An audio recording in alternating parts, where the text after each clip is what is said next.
ఆ ఇంట్లో కుటుంబ ప్రార్థన జరుగుతుంది. తండ్రి మంచం మీద పడుకున్నాడు, ఆయన ప్రార్థనకు రాడు.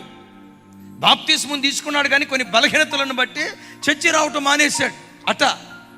ఆ తల్లి, భక్తి కలిగిన తల్లి, కుటుంబ ప్రార్థన చేసుకుందామని ఇద్దరు పిల్లల దగ్గర పెట్టుకొని కుటుంబ ప్రార్థన స్టార్ట్ చేసింది.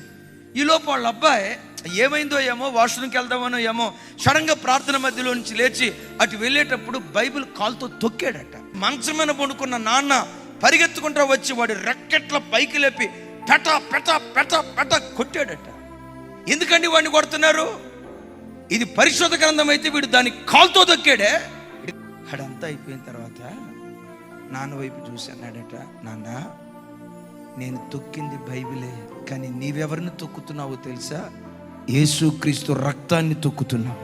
నేను తొక్కింది కాగితాలు నాన్న, నేను తొక్కింది పుస్తకం నాన్న. నీవేం చేస్తున్నావో తెలుసా? బాప్తిస్మం తీసుకొని మరలా తాగుతున్నావే, బాప్తిస్మం తీసుకొని మరలా సినిమాకి వెళ్తున్నావే, బాప్తిస్మం తీసుకొని దేవునికి శత్రువుగా బ్రతుకుతున్నావే. నీవెవరివో తెలుసా? దేవుని కుమారుని నీ పాదముల కిందేసి తొక్కేవాడివి నాన్న, నన్ను కొట్టేవే. మరి యేసుక్రీస్తుని పాదాల కిందేసి తొక్కే నిన్నెవరు కొడతారు నాన్న? ఆయన కాస్త మనస్సాక్షి కలిగినాడు. ఆ తండ్రి మనస్సాక్షి కలిగినాడు.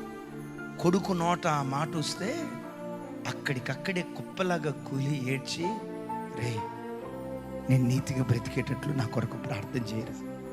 భార్య చేతులు పట్టుకొని అడుగుతాడట, నేను నీతిగా బ్రతికేటట్లు నా కొరకు ప్రార్థన చేయండి.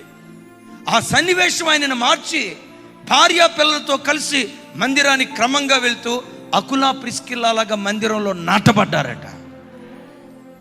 ఒకప్పుడు నాకు సినిమాల అలవాటు ఉందయ్యా, ఇక ఆడి జోలు నేను వెళ్ళనయ్యా, బ్రతికితే ప్రభు కొరకు, చనిపోయినా ప్రభు కొరకే బ్రతుకుతానని బాప్తిస్మం తీసుకుంటారే. బాప్తిస్మం తీసుకొని 2-3 సంవత్సరాలు భక్తిగా బ్రతికి ఏ సినిమా గతంలో వదిలిపెట్టాడో, కుక్క తన వాంతికి తిరిగినట్లుగా అదే పాపానికి నువ్వు తిరిగితే, అదే సినిమా హాల్కు నువ్వు వెళ్తే నువ్వెవరివో తెలుసా? యేసు రక్తాన్ని కాళ్ళతో తొక్కిందని. ఒకప్పుడు సెల్ ఫోన్ అంటే నీకు ఎలర్జీ. ఏనా పనికి మాలిన బొమ్మలు పొరపాటున వాటి వైపు కన్నెత్తి చూడటానికి కూడా ఇష్టపడేదానివి కాదు, అంత నిష్టగా బ్రతికావు. ఈరోజు ఫోన్ ఆన్ చేస్తే అదే పనికి మాలినవి పదే చూస్తూ అపవిత్రతలో నువ్వు మునిగి తేలుతున్నావంటే నీవెవరివో తెలుసా? యేసయ్య రక్తాన్ని పాదాలతో తొక్కేవాడివి. అంటే ఆ రక్త ప్రోక్షణలో మీరు బ్రతకాలి, కానీ రక్తాన్ని తొక్కే వ్యక్తులుగా మీరు ఉండకూడదు.